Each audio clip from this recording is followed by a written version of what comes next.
CEO Radio.tv, la web radio 100% dédiée aux dirigeants d'entreprise, co-animée par Alain Marty et Richard Fremder, en partenariat avec Inextenso Finance.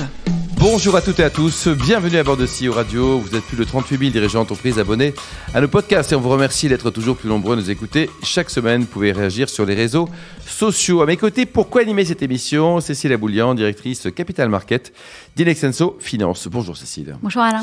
Bon, aujourd'hui, on a le grand plaisir d'accueillir Philippe Morel, qui est le président et le fondateur aussi de Dynamic Workplace. Bonjour Philippe. Bonjour. Alors vous êtes né en 1969, diplômé d'Audencia, doublé d'un master américain et d'un MBA à HEC. Et votre premier job, c'était chez Ford dans les voitures. Vous faisiez quoi exactement ? Absolument, ça a été la première entreprise à accepter de m'embaucher alors que j'avais encore une jambe dans le plâtre. Ah c'est vrai ? Qu'est-ce que vous avez eu comme problème ? Voilà, je me suis blessé à l'armée. Bon, à l'époque du service militaire.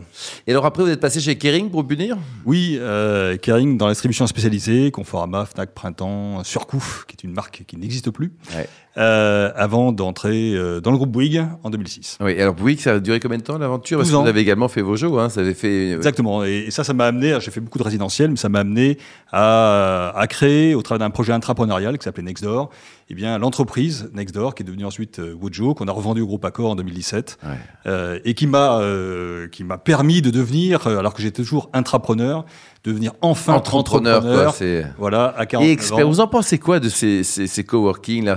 Ça fleurit partout là. Il y a les chocolatiers et les coworking fleurissent partout en Europe là. Ça va durer ou pas ? Il y a même plus de coworkers que de chocolatiers. Absolument, oui. Mais oui, justement parce que aujourd'hui, on est a fortiori post-Covid dans une profonde et restructuration de la façon dont on consomme l'immobilier tertiaire, nos espaces de bureaux. Et de ce fait, on découvre qu'on a une offre, notamment en France d'ailleurs, une offre d'immobilier tertiaire qui est assez pléthorique. Oui. Très largement, le marché est très largement sur-offreur, d'une part. Et puis, d'autre part, les attentes des utilisateurs, des collaborateurs, collaboratrices ont profondément changé. Et donc, on est dans ce qu'on appelle une nouvelle ère qui est celle du bureau partagé, donc mutualisé, et opéré. Et ça, c'est irréversible, selon vous, il y a une tendance. C'est extrêmement structurellement ancré maintenant dans la façon dont on vit, parce que, quelque part, on parlait beaucoup d'automobile auparavant. Dans les émissions précédentes, oui. Exactement, et c'est sûr que l'immobilier, de ce point de vue-là, est la dernière industrie à ne pas avoir fait cette révolution client, consommation, usage. On était propriétaire ou propriétaire même d'un bail, mais ce qu'on faisait à l'intérieur du bâtiment, ça n'intéressait pas vraiment grand monde jusqu'à présent. En tout cas, c'était pas monitoré. Aujourd'hui, de fait, de nombreux bâtiments sont vides et on se rend bien compte qu'il faut redonner ce qu'on appelle la valeur d'usage, c'est notre métier, redonner la valeur d'usage à des actifs. Et quand on fait ça, oui. On réduit la consommation dans des proportions extrêmement importantes. On fait entre moins 50 et moins 60% de mètres carrés à ISO effectif.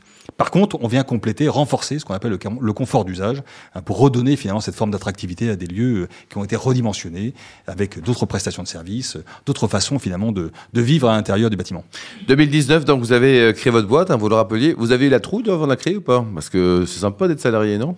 Oui, mais en fin de compte, je l'avais créé avant sans le savoir. C'est-à-dire qu'en créant Wojo, donc en 2014.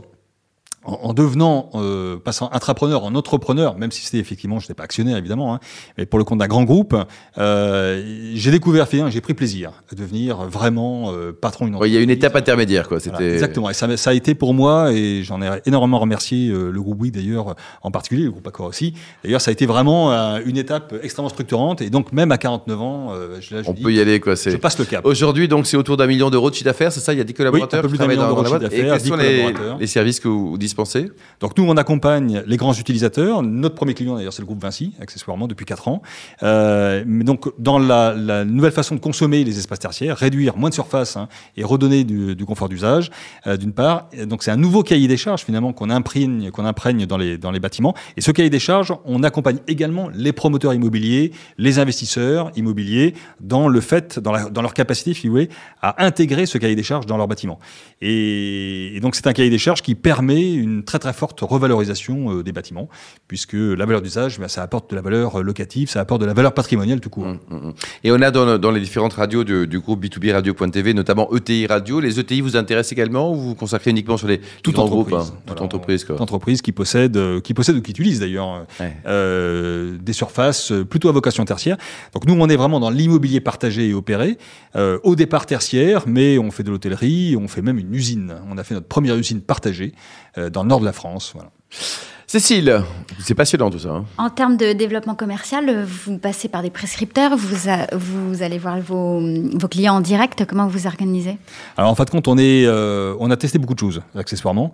Et ce qui, vraiment, là, dans les périodes très structurantes qu'on est en train de vivre, pré-Covid, post-Covid, il y a vraiment une ouverture d'esprit, des tabous sont tombés. L'immobilier jusqu'à présent c'était vraiment très centré, ça le reste encore très centré sur le mètre carré. Tous les acteurs traditionnels de l'immobilier fonctionnent au mètre carré, nous on fonctionne à l'usage. On apporte de la valeur d'usage au même mètre carré. Donc c'est une dimension très hôtelière, très retail. Et pour ça, on fait beaucoup de pédagogie, et notamment auprès des activités de brokerage qui connaissent le marché, mais qui ne savent pas toujours comment l'adresser. Et aujourd'hui, votre géographie du capital, vous êtes fondateur, unique actionnaire, ou vous êtes accompagné par d'autres associés? On a quelques BA qui ont payé mon salaire les premières années, mais voilà, sinon ça reste une entreprise familiale pour l'instant, parce qu'effectivement, alors modestement, mais là le marché accélère très très fortement, et donc on est en train d'envisager effectivement une modeste levée de fonds. Ah, très bien. De quel montant? 2-3 millions d'euros. 2-3 millions d'euros. Mais dites-moi, le télétravail, c'est votre pire ennemi, ça? Parce que s'il n'y a plus personne, il n'y a plus besoin de bureau, donc vous êtes au chômage, ça va être triste. C'est mon meilleur ami. Ah bon?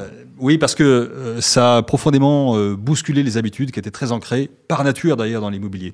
Et jusqu'à présent, si vous voulez, même si la consommation immobilière, le nomadisme existait déjà pré-Covid, mais c'était quelque chose qui s'était développé, la digitalisation des usages, le fait de moins venir au bureau, c'était quand même développé. On avait des taux d'occupation réels des bâtiments qui, progressivement, depuis le début des années 2000 jusqu'au Covid, chutaient de 60 à 40%. Le Covid a amené vraiment un électrochoc, et quand on rentre dans des bâtiments, aujourd'hui, on voit bien qu'il y a des milliers de mètres carrés qui, de toute façon, n'auront pas d'usage. Et les collaborateurs ne vont pas revenir. Les organisations, les entreprises ont réinventé, sont en train de le faire. L'hybridation, finalement, de leur métier, l'hybridation des modes de fonctionnement des organisations, etc. Donc, structurellement, elles sont en train de repenser. On fait beaucoup de sociologie du bâtiment, d'ailleurs. Oui. Comment on vit à l'intérieur des bâtiments, de façon aussi intergénérationnelle. Quels sont les services qui apportent véritablement une plus-value dans les espaces de travail pour faire en sorte qu'on ait de nouveau envie de venir y côtoyer ses collègues, les différentes parties prenantes.